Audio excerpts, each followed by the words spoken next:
আজকে আমরা আলোচনা করব শীতার্থদের জন্য আমাদের করণীয় কি। শীতকাল চলছে, শীত আল্লাহ পাকের পক্ষ থেকে একটি নিয়ামত, কিন্তু এই শীতকালে উত্তরাঞ্চল বা যে অঞ্চলগুলোতে অনেক বেশি শীত পড়ে থাকে সেখানে মানুষগুলো অনেক কষ্টে তাদের জীবনগুলো পার করছে। যারা পথশিশু তারাও তাদের অনেক কষ্টের মাধ্যমে তারা জীবনযাপন করছে।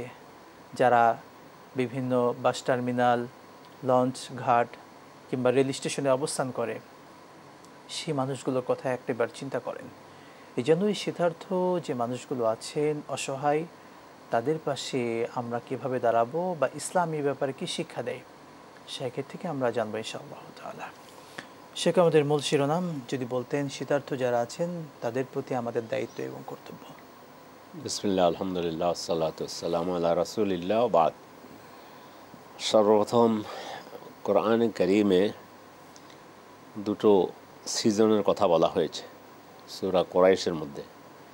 রিহলাতাশ শিতাই ওয়াস সাইফ, আরবিতে শীতা, আমরা যে শীত বলি এটা কিন্তু আসলে আরবি শব্দ থেকে আসা। রিহলাতাশ শিতাই ওয়াস সাইফ, শীতকাল এবং গ্রীষ্মকালের কথা বলা হয়েছে। তো খুবই গুরুত্বপূর্ণ বিষয়। আপনি যেটা বলেছেন আমাদের দায়িত্ব এবং কর্তব্য, প্রথমে দর্শকদের উদ্দেশ্যে বলতে চাই যে আমাদের আহলে ইলমদের মধ্যে অনেকে বলেছেন আশিতা রাবিউল মুমিন, শীতকালটা মুমিনের বসন্তকাল। তো এটাকে আমরা কয়েক ভাগে বা কয়েকভাবে বিশ্লেষণ করতে পারি। প্রথমে আপনি যেটা বলেছেন যে আমাদের উত্তরবঙ্গের কথা বলেছেন, আমরা আসলে ঢাকায় আছি যারা, তারা তেমন শীত অনুভব করছি না, কিন্তু উত্তরবঙ্গ সহ বিভিন্ন এলাকায় মানুষ, শীতার্ত মানুষ এক টুকরো কাপড় দিয়ে একটা জামা, একটা ফতোয়া, একটা কোট, একটা গেঞ্জি, আমার আপনার কাছে যত কিছু না মূল্যবান, তাদের কাছে এই মুহূর্তে শীত নিবারণের জন্য তারা অনেকে আছে যুবথুবু হয়ে পড়ে আছে কোনো জায়গায়। এমন অবস্থা হাদিসের মধ্যে এসেছে, রাসূলুল্লাহ সাল্লাল্লাহু আলাইহি সাল্লাম বলেছেন, মান ফাররাজা আন মুমিনিন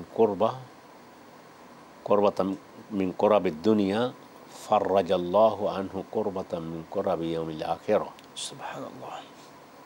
যে ব্যক্তি কোনো মুমিনের দুঃখ, দুর্দশা, কষ্ট লাঘব করে দিল দুনিয়াতে, আল্লাহ তাআলা তিনি আখিরাতে ওই ব্যক্তিকে তার আখিরাতের দুঃখ দুর্দশা লাঘব করে দিলেন। সুবহানাল্লাহ, সুবহানাল্লাহ।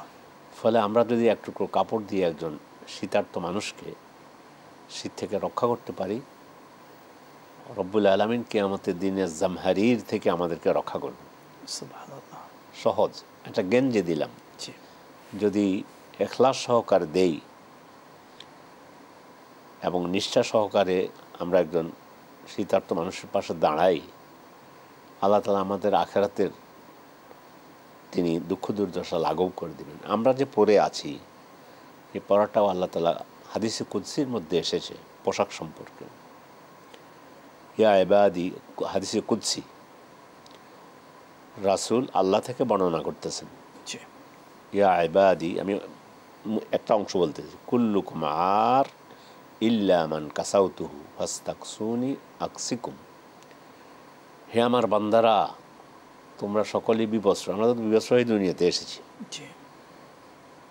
যাকে আমি পরাই, অতএব তোমরা আমার কাছে পরিধানের বস্ত্র চাও, আমি তোমাদেরকে পরিধানের বস্ত্র দেব।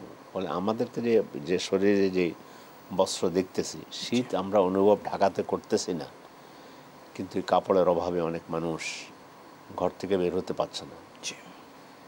এই অবস্থায় প্রত্যেক মোমেন যেখানে আছি, আমরা যেখানে আছি, যার যার জায়গা থেকে যদি আমরা সামান্য একটু সহযোগিতার হাত বাড়িয়ে দেই, তাহলে আমাদের এই ভাইগুলো শত শত হাজার হাজার লক্ষ লক্ষ মানুষ, শীতার্ত মানুষ, এবং উপস্থাপনা আপনি বেশ সুন্দর করে কয়েকটা জায়গার কথাও বলছেন। রেল স্টেশনে পড়ে আছে, বাস টার্মিনালে পড়ে আছে, লঞ্চে পড়ে আছে, বা এইভাবে, এবং ঘরে আছে, শীতে জুবুথুবু হয়ে আছে। আপনার মাধ্যমে আমাদের দর্শকদেরকে আমরা বলতে চাই যে আপনি যদি আল্লাহ আমাদেরকে সৃষ্টি করেছেন ইবাদতের জন্য, তাদের পাশে দাঁড়ানো এটাও আমাদের একটা বড় ইবাদত, নৈতিক দায়িত্ব এবং আমাদের কর্তব্য।